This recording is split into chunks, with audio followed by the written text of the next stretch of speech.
వారి వారి విందు దినములు పూర్తి కాగా యోబు గారు తన కుమారులను పాపము చేసి తమ హృదయములలో దేవుని దూషించురేమో అని వారిని పిలువనంపించి వారిని ఏం చేశాడంటే తండ్రి పవిత్రపరిచి అరుణోదయం లేచి వారిలో ఒక్కొక్కని నిమిత్తమై దహన బలి అర్పించుచు వచ్చెను. యోబు నిత్యము అలాగున చేశారు. ఎవరు యోబు? నీతిమంతుడు యోబు. ఎవరు యోబు? దేవుని యందు భయభక్తులు కలిగిన వ్యక్తి. ఎవరు యోబు? యోబు లాంటి వ్యక్తి తూరు దేశంలోనే లేడంట బైబిల్ చెప్తుంది.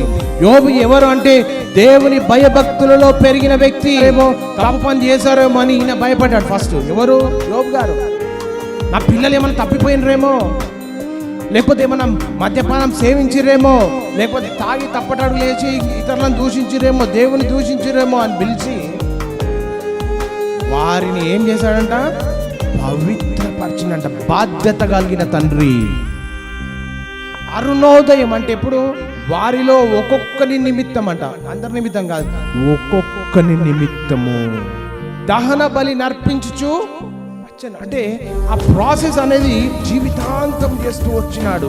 ఎందుకు చేశాడు జీవితాంతం అంటే నా పిల్లలు ఎక్కడన్నా తప్పిపోతారేమో, పిల్లలు దేవునికి విరుద్ధంగా జీవిస్తారేమో, లోకాశలను ప్రేమిస్తారేమో, లోక పద్ధతులను అనుసరిస్తారేమో అని తప్పిపోకుండా పిల్లలకు ఒక కాపరిగా ప్రవర్తించాడు యోబు. తండ్రి చేయవలసినటువంటి బాధ్యత ఏంటి కుటుంబంలో అంటే కుటుంబ ప్రార్థన నిర్వహించాలి.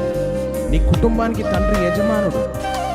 దేవుడు నియమించినటువంటి యజమానుడు తండ్రి. పిల్లల కొరకు ప్రార్థన చేయాలి తండ్రి. వారిని సంఘానికి తీసుకొని రావాలి. దేవుని యొక్క వాక్యాన్ని ప్రతినిత్యము వారికి బోధించాలి. ఇంటిలో ప్రార్థన లేకపోతే ఆ ఇంటి ఆత్మీయ స్థితి బలహీన పడుతుంది. అప్పుడు పలానోడు ఇంట్లో వచ్చి పిస్తేస్తాడు. అప్పుడు సమస్యలు ప్రారంభం. వాళ్ళు నా మాట వింటలేరు, వీరు నీ మాట వింటలేరు అంటే నువ్వు దేవుని మాట వింటున్నావు. నువ్వు ఏడ్చేదానికంటే, దేవుని దగ్గర మొరపెట్టేదానికంటే నీవు బాధ్యతాయుతమైనటువంటి బాధ్యత నీ కుటుంబంలో నిర్వహించావా? దేవుడు అడుగుతున్నాడు. ఇంటిలో ప్రార్థన లేకపోతే ఇంటి ఆత్మీయ స్థితి బలహీన పడుతుంది. అప్పుడు వాడు వచ్చి ఇంట్లో తిష్ట వేస్తాడు. కుటుంబము చెల్లా చెదురైపోతుంది.